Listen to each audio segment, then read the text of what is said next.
Dark Discoveries is a podcast that dives deep into the darkest corners of history, mystery, and the downright bizarre.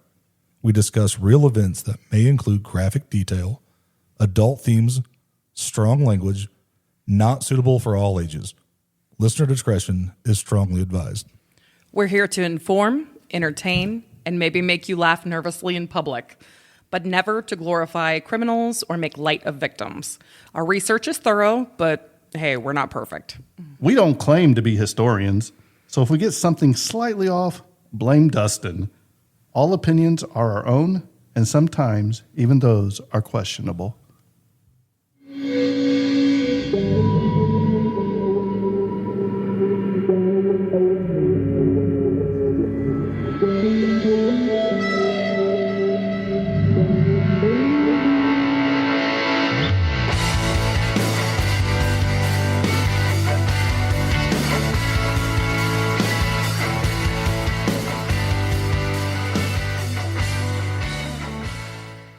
Welcome back to Dark Discoveries. I am your host, Dustin, and I am here with Jimbo. And I'm Jackie. as always, almost. Almost. So tonight we're going to talk about one of these eerie stories. It's almost too eerie and all this to be real. So I come across this story and it just captivated me. So we're going to talk about the true but eerie story of Cheesman Park in Denver, Colorado. You say Cheesman? Cheesman, Cheesman. I think it's more cheese with a Z. Was it somebody from the Parmesan heist? We're talking about being in Denver, Colorado and not overseas. Oh, okay. All right. You got to listen, Jimbo. Okay. I know that's hard. Well, I don't know. You said I could have had some of that stolen Parmesan cheese. That's true. You could have. In Canada, it wasn't overseas. It was north of the border. No, that was Right? maple syrup. Okay. Well, oh yeah, maybe I had some of that. Keep too. your heist right. Next, he's going to be talking about drinking Jack Daniels and stuff. So Cheesman Park is in, like we said, Denver, Colorado. But this beautiful urban park masks a darker and unsettling past. It's the mid-1800s, and Denver is a thriving frontier town. Denver was founded on the heels of the Pike Peaks Gold Rush in 1858. Once gold was discovered, there was a massive influx and the population boomed. Like most, if not all mining towns, it was rough. It was a Wild West settlement with a mix of prospectors and gamblers and prostitutes. You always have to have prostitutes in a boom town. Don't think it can be a boom town without prostitution. That would be a boom boom town. Oh, yeah. Bada bing, bada boom town. is what I'm So basically, anybody looking to strike it rich are the kind of people you're going to come across in these towns. And like any mining town, the shopkeepers, their job was to mine the miners. So they're going to make the money. They're not going to find the gold, but they're going to make sure that you pay dearly for your equipment. Need supplies? They got it, but it's going to cost you. The accommodations were less than ideal. There's no 4-star hotels in a boomtown, just simple shacks and shanties and the occasional cabin. For the first few years, the city was marked with conflict with the Arapaho, A-R-P-A-H-O Indians, and the Cheyenne tribes who were being forced off of their land because what's more American than taking something from force with people? We'll give you this other land that we don't think we need right now, but we may. So we may take it away from you again. So within the first 2 years, over 100,000 gold seekers would flock to this region. Among the chaos, the Mount Prospect Cemetery was founded in 1858.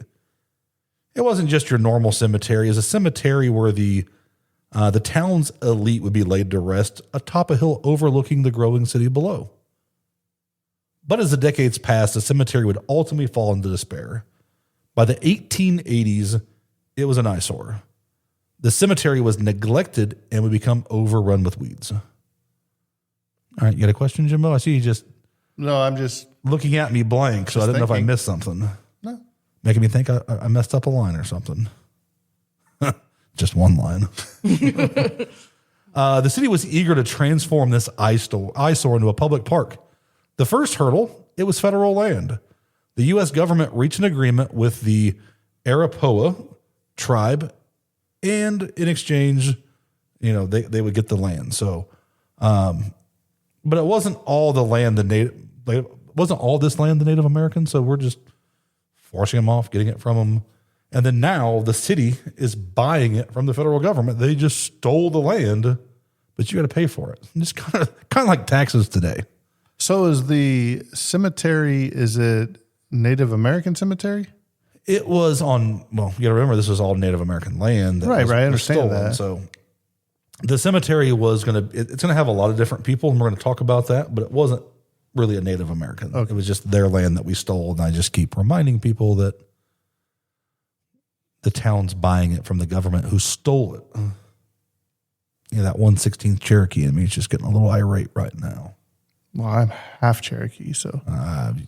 Blackfoot too. And you're half German and all this. So yep, German Cherokee is what I am. So you're like, two halves, that's full, but then. I'm like Crazy Horse Hitler. I think, I think you're like the rest of us. You're a little bit of Heinz 57. You're just a little bit of everything. That's what she said. Oh. So, like I said, the city of Denver is going to buy the land from the federal government. After petitioning to Congress, the request was granted in 1890. The cemetery would be officially converted into a park. What's the problem, you ask? It sounds like a great idea, right? Well, the problem is beneath the soil, thousands of bodies were buried. Families were given 90 days to remove their bodies, their loved ones, and move them to a different location. But at this time, most people couldn't afford to do this. Kind of a fun fact, though, the different religions were buried in different sections. So 40 acres were reserved for the Roman Catholics, and that would be sold and become the Mount Calvary Cemetery. So it kind of stayed intact. The Chinese section, which you look in, there was, somehow there was always, I guess, probably the railroads and stuff. There was a lot of Chinese people that were in the area. A lot of those people would be exhumed and then sent back to their homeland. So a lot of those went back to China, which seems like, early 1900s, that would be an expensive feat to do. On the family's expense, too, I'm sure. Yeah. Not just America's sending But, you want your people to go back to your homeland, and that's kind of a cool thing. So I was going to look into that a little bit more, but it's kind of a hard story to get a lot of information on when it gets to that. So enters Edward P. McGovern, an undertaker contracted by the city to exhume and relocate the bodies to Riverside Cemetery in Denver. McGovern, I always get my words confused, would be paid $1.90 per body. So in today's money, that's about $36 a body. And I'm just trying to figure out, it was harder times back then because I'm not digging up a body and moving it for $36. That's just not what I want to do. So part of moving those bodies, $1.90, I guess it's not really per body. You're getting paid $1.90 per casket to put back in the ground. So this modest sum would soon tempt old Edward to do something unspeakable. See, the exclamation, that's all, I hate that word. Exhumation? Yeah. Would begin, and it became very apparent that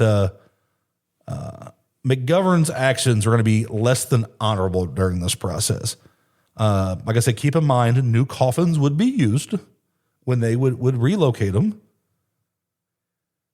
And as part of this deal, how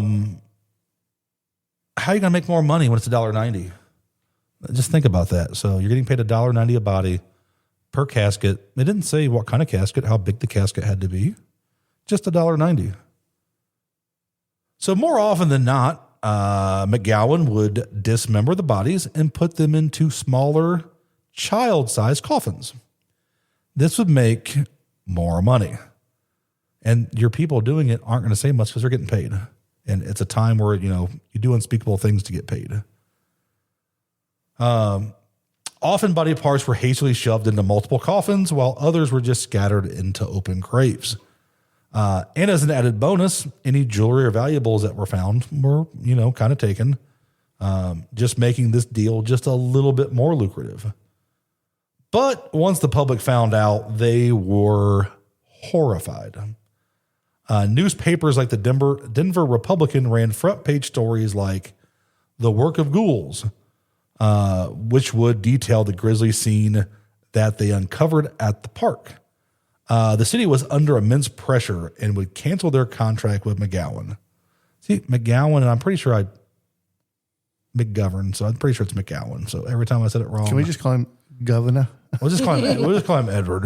Like, this is what happens. Ed. Oh, good old Ed. This is what happens when you start writing this on vacation and you're looking out over the ocean, and then you realize, oh crap, it's time for dinner, and you go back to your room and change, and then pick back up after dinner. You sometimes get a little bit. That's funny. I didn't know ChatGPT took breaks. Did he have a gigabyte? So I want to come up with. I love you. I want to come up with a name, and we're just going to blame all the stories on that person. Just a fictional name, like, oh, they wrote it. That's their fault. Then we just Conrad. So it's Conrad wrote this episode, and he did a lousy job researing and spell checking. Conrad, you're fired. No. He worked. Conrad works for free, so Don't care. we are not going to fire anybody. Just slow your roll, Jimbo. Conrad sucks. So, the city's going to cancel the contract, but the damage was already done. Many of the bodies would remain unrelocated, and their final resting places were forever disturbed. The Exhumation. it doesn't sound like it looks, and I've heard exhumed, the unexhumed bodies, let's just go that way, would come to a screeching halt. Cheesman Park would open to the public in 1907. Still with 2,000 to 3,000 graves still remaining. The spirits of displaced souls were not easily appeased. Visitors began reporting strange occurrences, cold spots in the warm summer air, the sound of footsteps echoing in empty spaces, eerie whispers echoing through the wind. Some claimed to see figures moving among the trees, only to vanish upon further inspection. Local legends would grow that the ghostly tales of apparitions and stories about restless spirits wandering through the park at night. I think I can hear them. They're pretty mad. They're coming to get you because you fired Conrad. I didn't fire Conrad. You're trying to. Don't fire unpaid interns. It's free labor. Not if they're doing a bad job. Yeah, geez, come on, Then you Conrad. have to do all the work. Okay, Jackie, we're going to hire Conrad to go over there and do your distillery. Yeah, good luck with that. That's different. You start messing with the alcohol. It's gonna We don't make any money doing this. We just spend money. Yes. That's a business.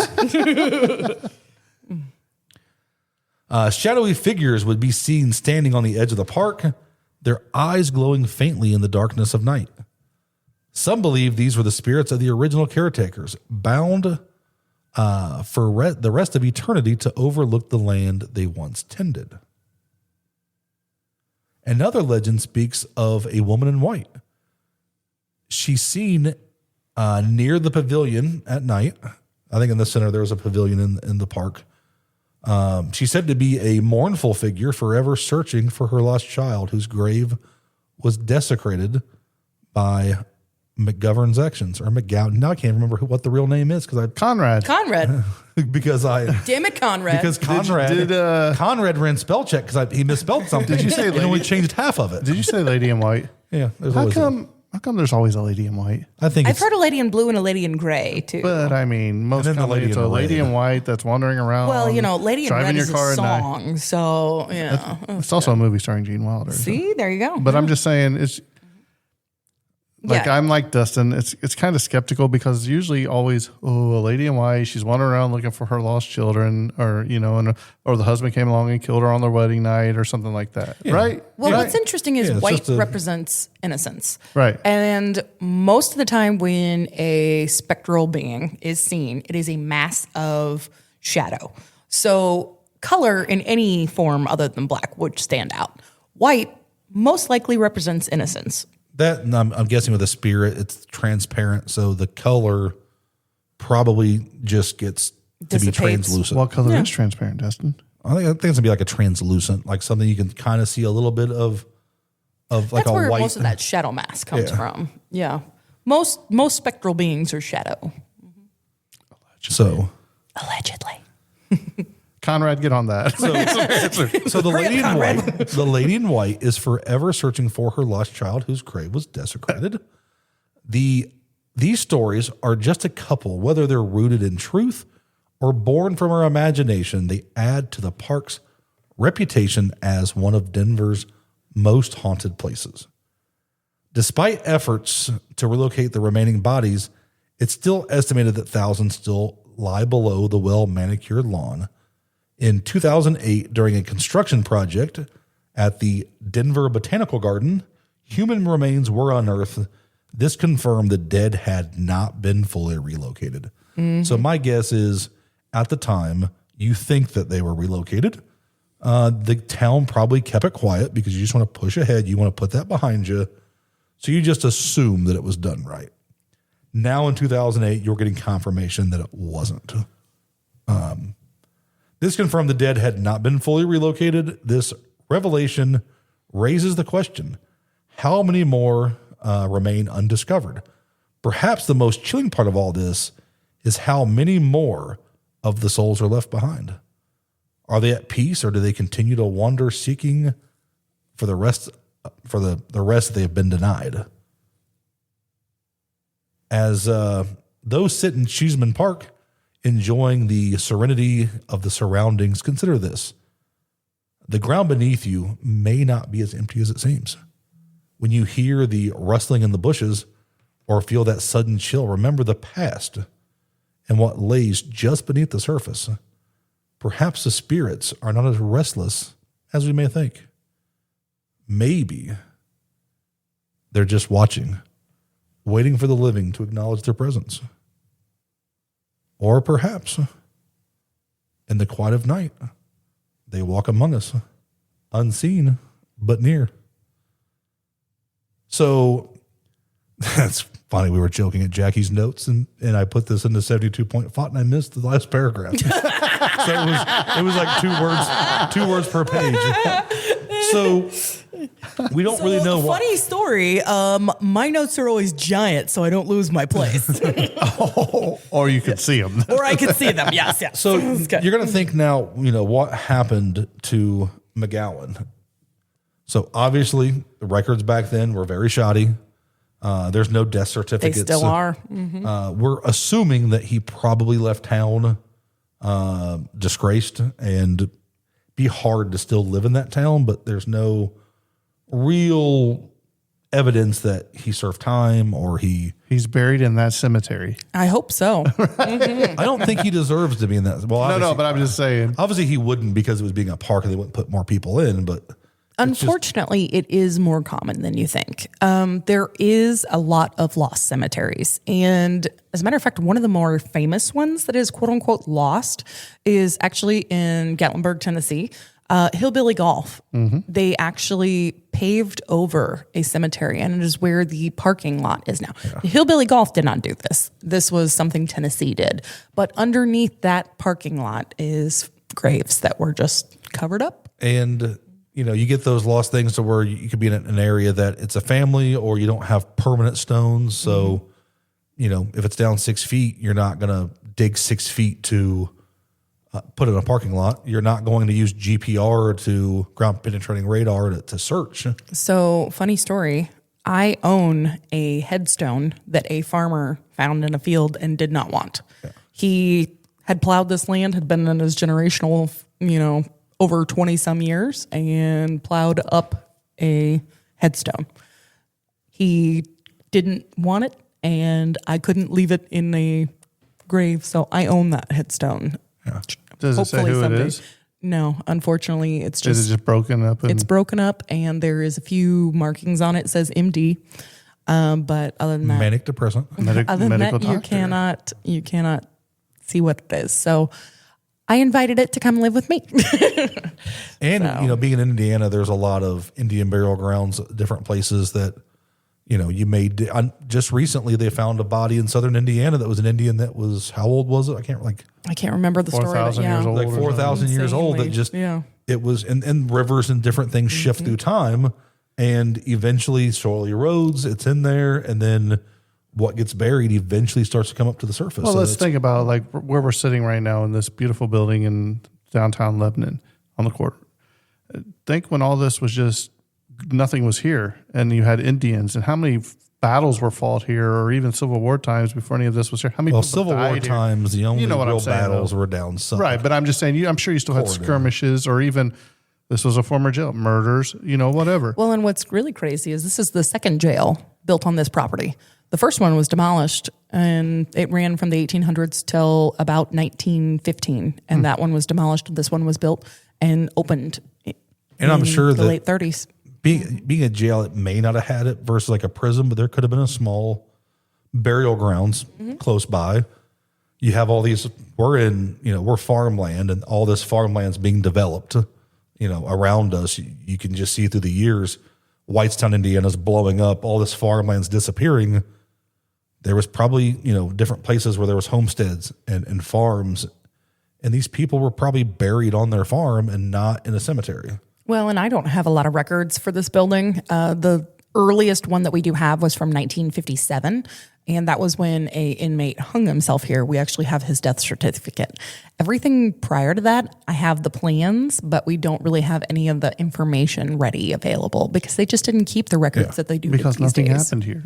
That's right. Nothing's ever happened here. Conrad, check on that information. And it took probably, from the time it was built, to the 50s or 60s before you would start to get to aerial photos of places. Yeah. So you're not going to get a lot of aerial photos, probably more drawings, maybe some maps. We have one picture of the original building before this one was built on top of that. And actually, I know in town where the stone from that building, they used it to build a house in town. So when you drive by, it's That actually there. cornerstone's there. Well, and it makes you kind of wonder. I mean, do they ever have anything weird happen in that house just due to the history that house holds? Cornerstones, aren't they typically time capsules? Like I Very don't- well could be, but I this doubt at that was- time. Did she say it was a probably cornerstone or just a stone? It was just the stone. So it wasn't. Might not have been a cornerstone. But I could show you guys in town. It is really a unique house, and you go by and you're like, that something does look weird about it, and it's because of that old rock.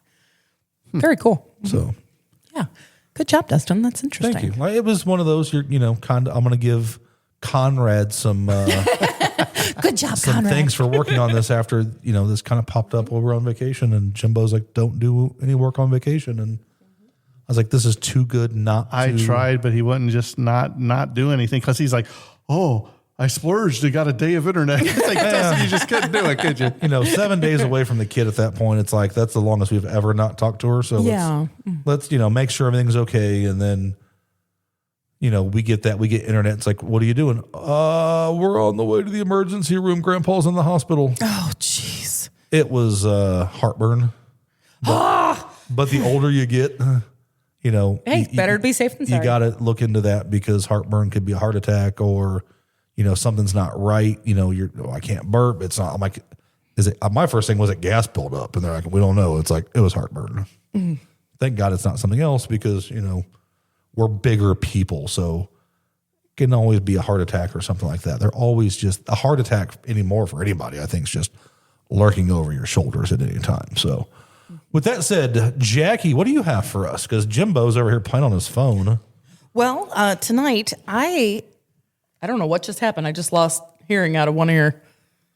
Pause for a second. Yep. And we're back after that technical difficulty. So, Jackie, what do we have in store with your story? Awesome. All right. Well, tonight, guys, I wanted to talk to you guys about black-eyed children, just due to the fact that I personally have had a strange moment with black-eyed children. So I thought this was kind of a fun little story, and I'll wrap it up with my black-eyed children. I'm more of a event. brown-eyed girl kind of guy, but it's okay. Well, I'm really, blue eyes. But when you marry a brunette that has brown eyes, you start to say that you're for brown eye girls. Awesome. Well, I like green eyes, but that's just me. She was supposed to be 6 feet tall too, and she's like 5'2". So. Aw. All right. So, what exactly are black-eyed children? They are legendary paranormal creatures originating from American folklore. There's not really a specific origin other than America that these kind of originated from. So they are superficially resembling human children or teenagers, typically with pale skin and pitch black eyes. And I'm talking the whites of the eyes are all black too. For you 80s kids that grew up listening to music in the 1990s and 2000s, think of Wes Borland from Limp Bizkit. Yes. Well, I think of the, what was that, Van Morrison song? Oh, my black-eyed girl. Oh, that's brown-eyed girl. That's You just did the same joke. I love But he it. said the wrong one. Okay, all right. Good. Okay.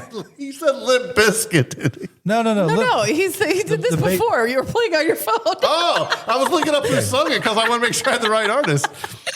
Limp Bizkit. We covered this joke. Limp Bizkit has the bassist Wes Borland, and he always would wear contacts, and a lot of times he would just black his whole eye out or do something different, and that was just one of his trademarks. But he is a really good bass player. He's a very interesting individual. Very nice.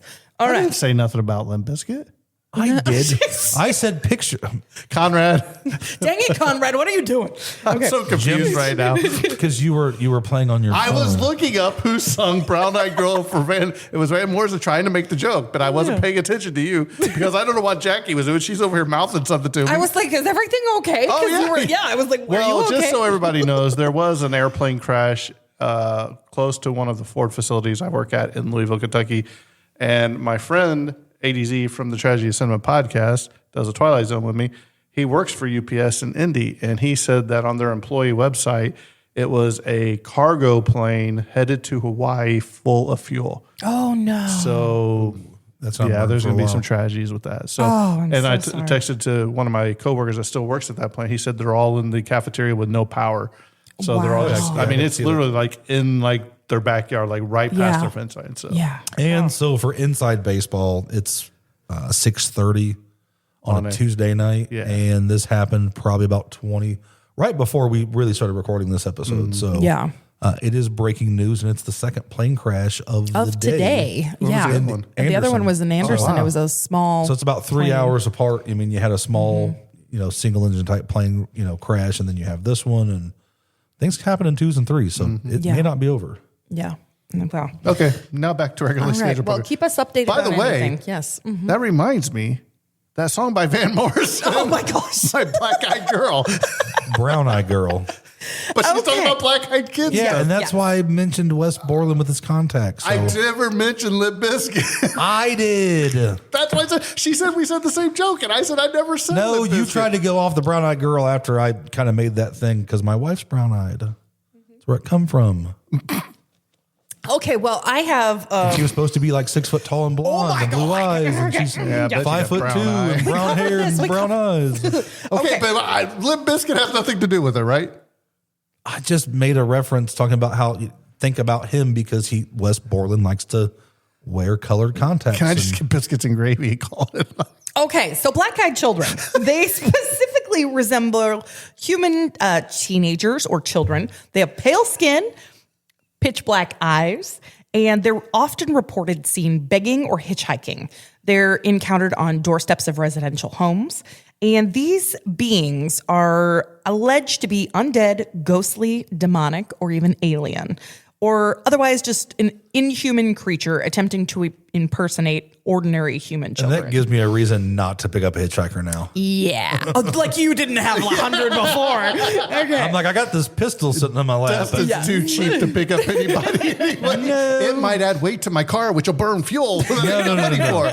How many times was Daisy Duke pulled over on the side of the road Honey, to ambush Daisy somebody? Duke is not Or going how to be many- hitchhiking. That was I'm sorry. That was for Enos, the cop. Or how many times was Daisy Duke stopping to help somebody broken down, and she was kidnapped. So I'm just not going to do it. All right. Well, these black-eyed children, they attempt to impersonate human children in order to manipulate people by requesting entry into houses, riding vehicles, or supposedly sinister motives.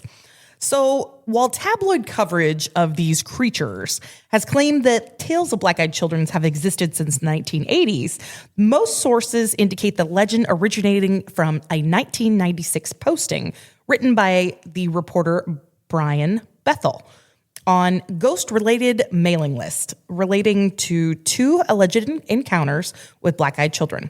Bethel describes encountering 2 such children in Albany, Texas in 1996.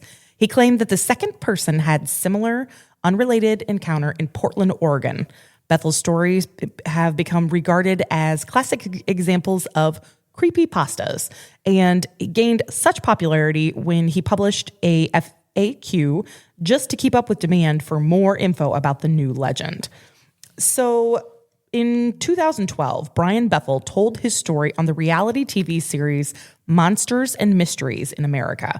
He wrote the follow-up article for the Albany Reporter News describing his experience and maintaining his belief is legit. So what exactly did this report cover? Well, I'm glad you asked, Dustin. Okay, all right. So, the black-eyed children. I thought my welcome was wore out, so I was trying to be quiet. Wait a minute. What about black-eyed peas? Great band. All right. So, Brian Bethel met the black-eyed children while paying a cable bill. In 1996 in Albany, Texas, after finishing the late shift at the local newspaper, he was sitting in his car outside a small strip mall writing a check. Suddenly, the hair on the back of his neck stood up. He noticed a group of teenagers standing close to his car. The teens asked for a ride to their mother's house to get money for tickets. They wanted to catch a late-night showing at the mall's movie theater.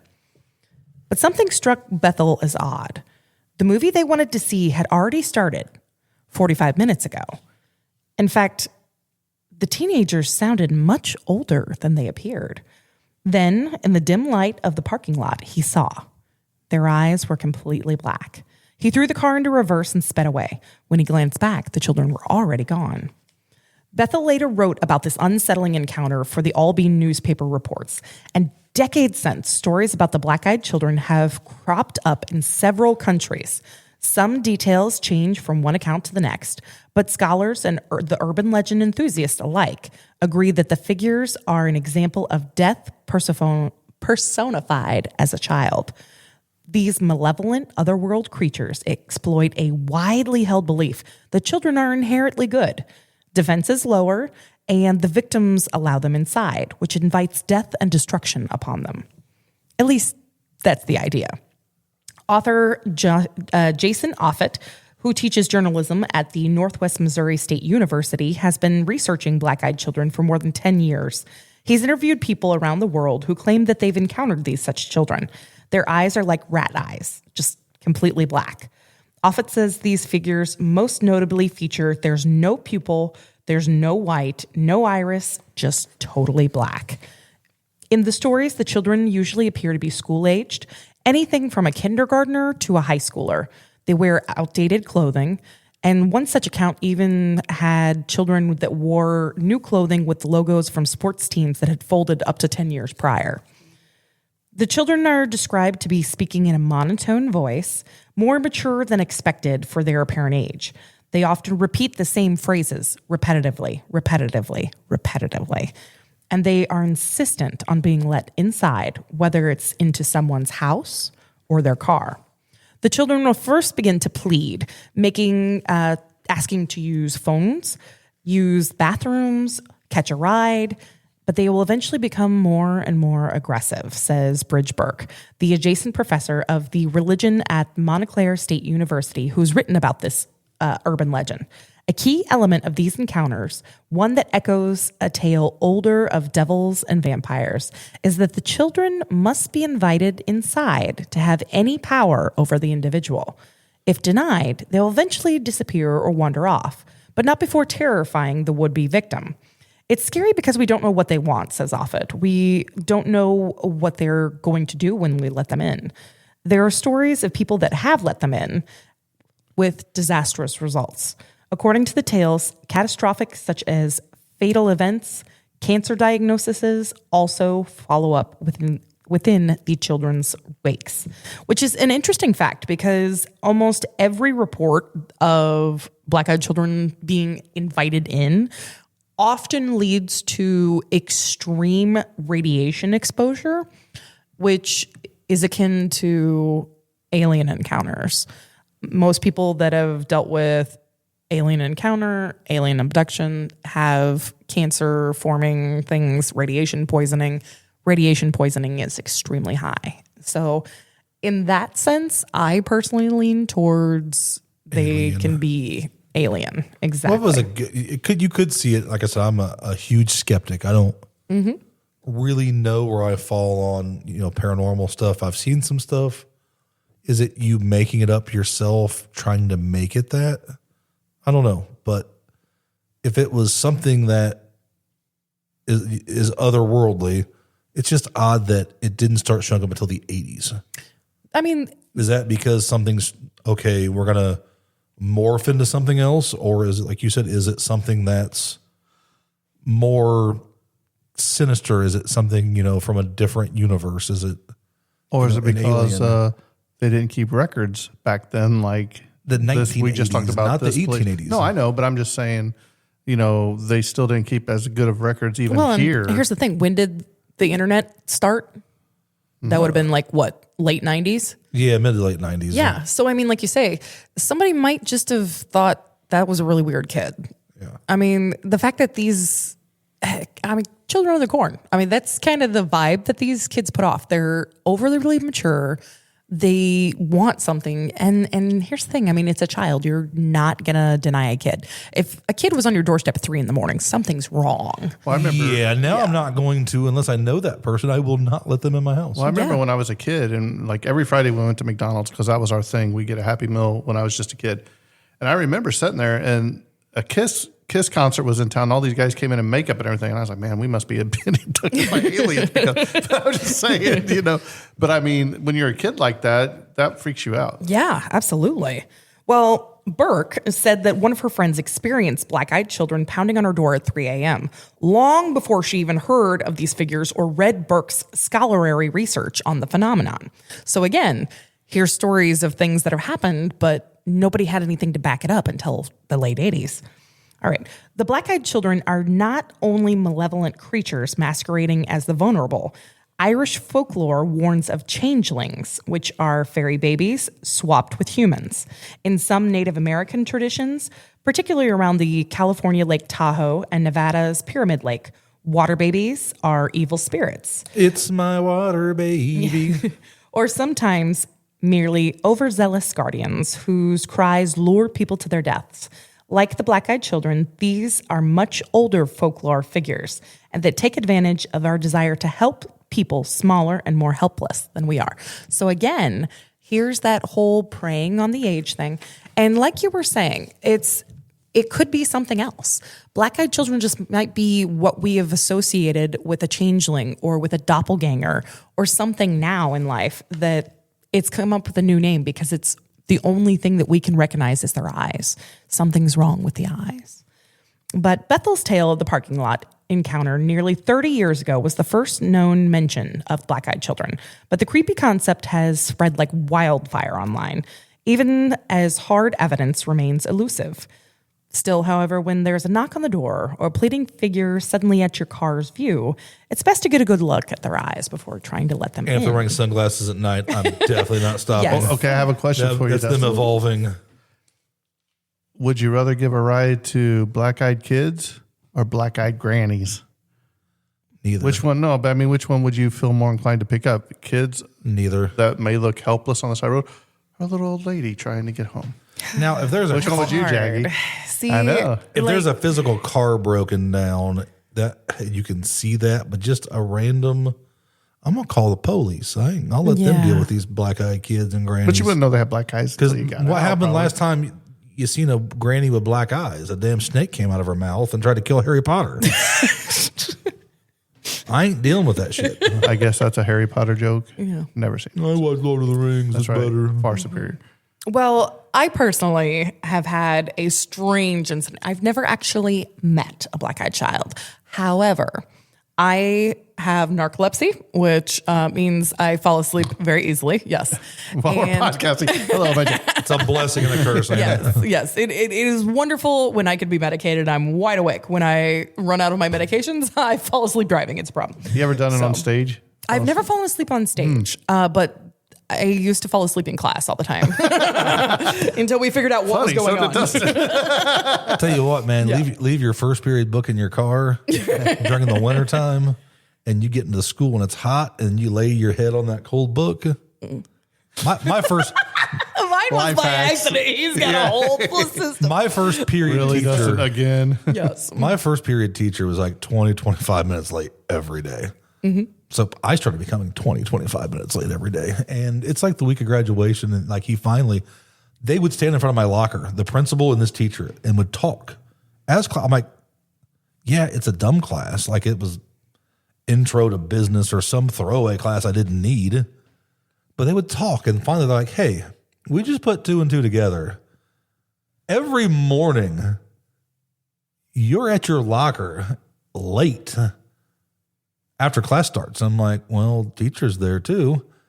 He's like, I'm not going to give you a credit if you're late one more time. I'm like, I don't need it. But it was like every day. Like I'm like, you're just now figuring it out. Come on. Did you graduate? Yeah. Or did they just give you a pity paper? No. They want to see you again. I actually made the AB honor roll my senior year. But Oh, that's got to be a mistake. but I'm Conrad, we need to verify. So it was like fundamentals of business, advanced PE, study hall, basically algebra, because I didn't take anything that passed algebra because I hate math. It was like lunch algebra, U.S. history, fundamentals of science, because I had to take another science class. So I took the easiest one I could get. And it was I don't have English, narcolepsy, but I'm about to fall asleep. Listen, Dustin, listening is English, entire. and then government It's econ. entire It was the easiest classes I could get because I didn't want to work hard, but I did make the AB honor roll. Okay, well, I have narcolepsy. And long story short, I'm on medication that helps. But there are times I have sleep paralysis really bad. And that is a side effect of narcolepsy. For those of you that didn't listen to our waking, sleeping, lucid dreaming episode some with scary Sean Lehman, shit. please listen to it because it is crazy. Your body goes into a state of paralysis and you cannot move. Sometimes you can't even open your eyes or close your eyes. But basically, your mind is still dreaming while you are trying to wake up. And so you can see vivid hallucinations, you can hear things. And I have had encounters with black-eyed children in sleep paralysis where they are bent over my bed and talking to me or looking at me. And that is the most common sleep paralysis that I have. I don't normally have a sleep hag or the sleep demon. I tend to have black-eyed children. What do which they is say really to you?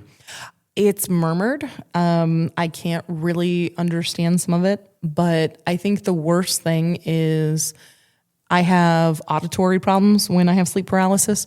And not only am I watching them, but I'm hearing them talk. And then sometimes I see them like go down the hallway to my daughter's room and things like that. And that is very disturbing. But yeah, sleep paralysis sucks, and black-eyed children are not something to mess with. My personal feeling, they are alien, which is interesting because most people will encounter alien-esque like things in sleep paralysis, which is kind of a weird thing that I've put together. A lot of people that have sleep paralysis have told me that, and it's definitely a strange thing. Where do you guys stand on it? Your daughters need to be black-eyed kids for Halloween. Oh my next God, year. no. That would be awesome. I would be terrified. But that would be awesome. Oh, where do you stand on it, James? What do you think about them? Okay, so most of the times that I've heard a story or a podcast on black-eyed kids, the same two stories. One, the guy that's getting out of the movie, or the kids are to say, "Hey, we're trying to go see this movie," Which is at the original theater. guy. Yeah, and the he comes first up one. and they knock on the window. Blah blah blah. Same thing. The other story I hear is where they go and knock on a older couple's house, And they come in. and they come to the door and they don't invite them in at first. Remember, they sit there and they Yes. talk. You know what I'm talking about. So Yes. it's the typical thing. My thing is that's the only two I've really ever heard of.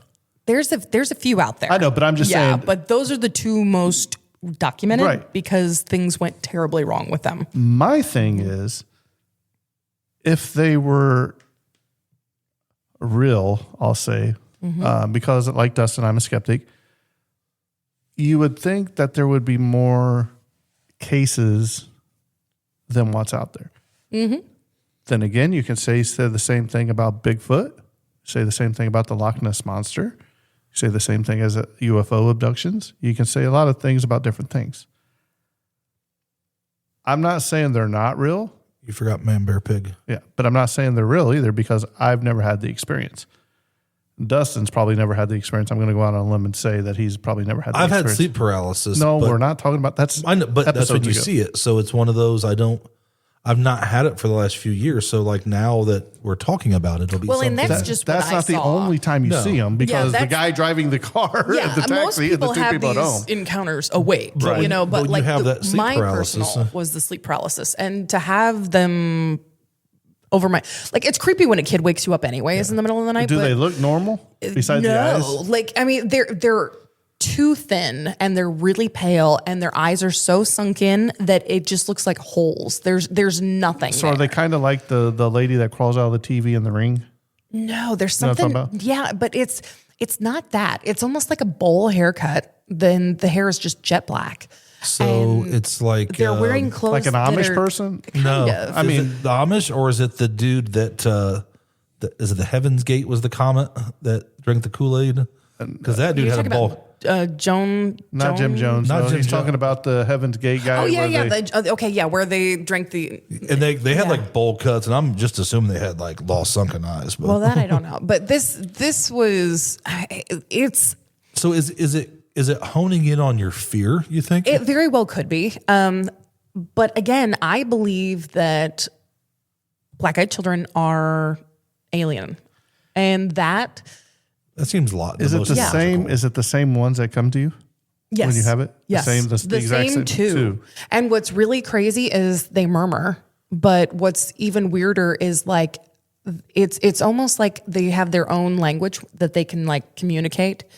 And then I can understand bits and pieces. And then, like I said, they like to walk around my house. So what's the most thing that you've comprehended them murmuring? that they're just trying to watch, that they're watchers, and I don't like that. Is it the same? And like, I'm taking you've had this in probably most houses that you lived in, all the same, or is it different in a different house? Did it pick up in one house versus another? After your pregnancies, before your pregnancies, when you had your head trauma? Well, After that's an interesting point because Right. I had trauma twice, and then the last one actually fractured my skull. So I've had injuries, and I don't know if that makes you either more susceptible to things like this, or if. But narcolepsy did stem from my second head trauma, which actually cracked my skull, and I had to have reconstructive surgery, and I have a big scar across my forehead. So it's my glamour mark, but it is an interesting thing. I don't know if it's a weird subconscious thing that my mind is letting me see things that I shouldn't, or is making something there that it shouldn't be. But I don't know if it's the narcolepsy or if it's the genuine thought of alien, because Has I've your had some other things. husband ever seen them? He has not seen that, but he has had a doppelganger experience in our house, which is funny because my husband is not a believer. Oh yeah, we know Yeah. we know your husband. Yeah, like you think a backwoods farm boy from Indiana that is, corn-fed, hard-working, to keep your head down. America. America. Yeah, that is my husband. We could not be more Midwest. opposite if we tried. And like it's so funny because I'll never forget it. We had just gone to meet a bunch of my friends in Ohio, and we went through the Liking jail in Ohio, which shout out to them. It's an incredible experience if you ever go.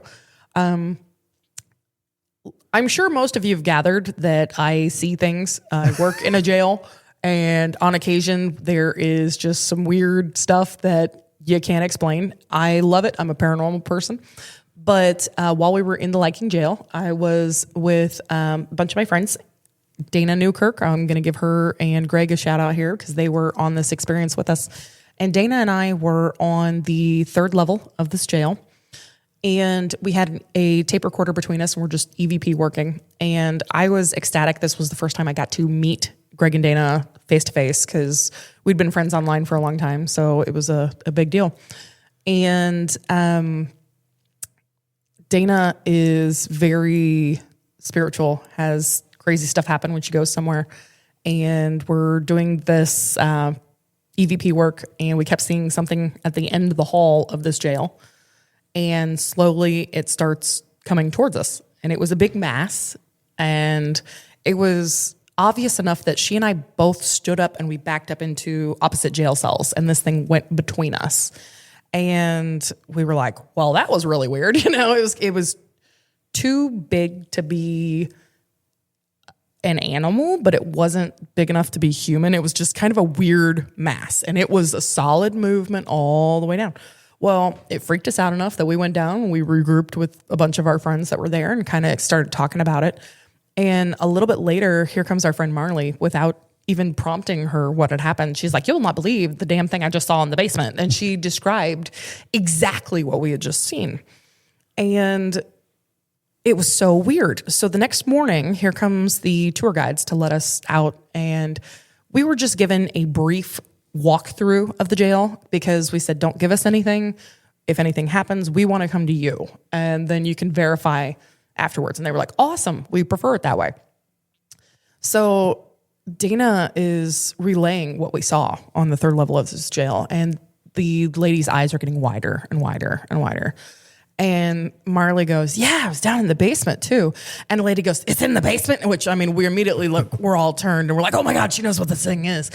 And the woman starts recanting. There was a inmate in the 50s that should have been brought into a insane asylum as opposed to the jail.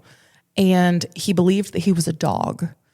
He was so violent and so horrible that the guards made the inmates take care of him because they didn't want to deal with him. He would bite them.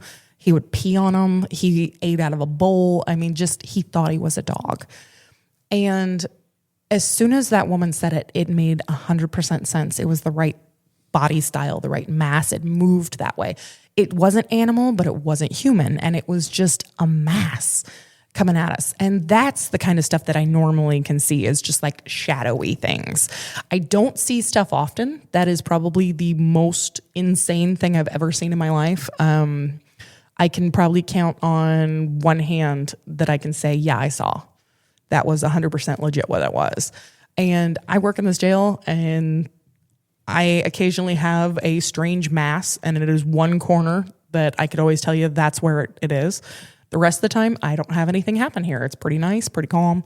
But that's kind of what I see and what I deal with. So when I say that these black-eyed children are something not to be messed with, it's something that I personally feel it's very malevolent, as opposed to a lot of the other things that I see. So what did Sean see? You said he had a doppelganger. I forgot. I was telling you that story.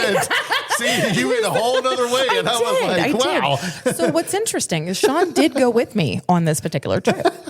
And we love it when my husband would come because he would try to debunk anything and everything that we saw. And if he can't debunk something, then we're like, ha, we got something, you know? And on this particular trip, we had been home for about maybe 3 or 4 days at this point after this trip. And like, he had this routine every single morning where he would get up, he would go, he'd sit on the couch, he'd put his boots on, get ready for the day. And a lot of times he would just pull the chain on this little lamp that we had hanging in the living room. Reagan was about 3 at the time. And Reagan is a really good morning person. That's our daughter. And if she heard him, she was up and ready for the day. Didn't matter. He'd get up at 6 a.m. She was ready to roll. Here he comes. He's out. He's getting his boots on. And I heard him talking and then nothing. And he's like, what are you doing? Come here. What are you doing? And finally he stood up. And then I hear him walk down the hall. I hear him open Reagan's door. I hear him shut Reagan's door and he like runs into our bedroom. And he was like, I don't know what the hell I just saw. And I was like, what? And then, you know, for him to be rattled, it was really funny. But then I was like, oh God, what happened? And he was sitting on the couch and he watched Reagan run down the hallway, step out into the living room, and then she looked at him and then ducked behind the treadmill that was folded up in the corner. Because that was normally where she would go. And he would say, come here. Or he'd say, nope, go back to bed. So that's what he was doing. He was like, what are you doing? Come here, come here. And he got up and he went over there and she wasn't there. And then he went down to her room and she's asleep, sound asleep. And he's like, Jackie, I literally saw Reagan. And it's the only time I think that he can ever tell you a story that he was just completely baffled on what the hell he saw. We should call Sean to get his account. Hey, I'm happy we can do it now. I'd love to hear him tell it. It's funny. He'd be like, oh, she's full of it. Are you ready? I'll call him right now. Let's do it. Is it something where shadows in your mind's playing a trick? Because I know my grandpa, he would do the same thing. He had a chair, 5:30, 6 in the morning, he'd get up. Well, he had the overhead light on. He would have a light on, like a lamp next to his bed. Well, Sean had the light on. He said he looked right at her. Mm-hmm. Grandpa was a smoker. He would put his shoes and his boots on and his socks on and all that stuff. Mm-hmm. Sit and smoke a cigarette. I don't think he ever ashed the thing while he was sitting there doing it. And he would just stare at the TV like for an hour. Like just that was his getting up, processing the day. And are you so fixated on what you're going to do or decompressing or getting ready for the morning that the routine kicks in, even if you don't, that you, okay, she's going to come in here, you know, you see something, you know, and then it's like, that's possible. We can call and ask him. Was she wearing the same outfit that she was in bed with? Yes. Yeah. Little pink nightgown. Mm-hmm. Sometimes your mind can play tricks on you though. So I don't know. It's possible. Was he getting enough sleep? I hope he was. I thought he was. But this was a few days after that particular trip. And he hasn't had nothing since? No, he's never really had anything. And what's funny is, I mean, like, he'll go with me because he loves the history of these places. And it's really fascinating. He gets along with everyone. He has a great time. But at the end of the day, he's more about, I want to find out, you know, I want to prove you wrong. Yeah. And he thrives on competition. So it's kind of one of those things that when something stumps him, then I feel like we've really got something. So my takeaway is we're in this whole big universe. We can't be alone. Yeah. So there's and it may not be something similar exactly like us, but maybe life forms that are similar. I'd hate to think that there's another Dustin out there. We all hate to think there's another Dustin. Living in like a parallel universe. Yeah. And then if you're a big believer in religion, you know, you're going to believe in that when you die, your spirit goes to heaven or your spirit goes to hell. So my mom's like, I get what you're saying, but the Bible doesn't say you can get stuck. I'm like, if you believe in that, and for thousands of years, 2,000 years, that's kind of what we're told is, you know, your spirit does this. It's not hard to think that maybe something can happen and you get stuck. Well, I wouldn't even say stuck. I mean, who's to say that we aren't living in the same world as heaven or hell? Yeah. You know, just because we can't see it doesn't mean it's not right there. Exactly. I mean, and like I said, you take somebody's perception of what heaven is or what hell is, or, you know, you're here or there. So it's like, I'm going to go back to my go-to is let's play telephone. Mm-hmm. Same thing with the Bible. When the Bible is found and transcribed, I'm sure just like telephone, somebody's going to change it to make. Oh gosh, it's recorded family. How much has been taken out. The Bible that we have now is not the Bible that was written. But there's entire books missing. Yeah, but if you find it first and you're like, well, I can rewrite this to where this was my family was the better part and not the bad. So you can change and manipulate what you read, or you interpret it different. So for me, it's plausible because if that's what you believe in, who's to say that it didn't get stuck? Yeah. Now, Jimbo's I just want you to remember one thing. If you took nothing away from this episode, that Van Morrison wrote Black Eyed Girl. Okay. Jackie, do you have this episode's missing child information? I Brown think eye. so. I know, Just it's a joke. second Brown. here. It's a joke, Dustin. All right. He's just trying to save face. It's okay. Tonight, we are looking for Mariah MJ Corley. She's been missing since October 31st of 2025, Halloween, out of Loudoun County, Virginia. She's 16 years old. Any information, you can call the Loudoun County Sheriff's Office at 703-777-1021. We will have all of her information up on our social media. And please, let's bring Mariah home. If Dustin remembers again. You said that was 3 days ago. So I will get on that one because, time is of the essence on that one. So hopefully by the time they see this, it'll already be posted. It will already be solved. She will be back home. Hopefully it's just, I decided to go somewhere with my boyfriend and not tell my parents, and she makes it home safe. Yes. All right. Well, this has been Dark Discoveries. Or the more you give me stuff to talk about, the farther I go off script. The deeper you dive. The darker it gets. I got to fire Conrad.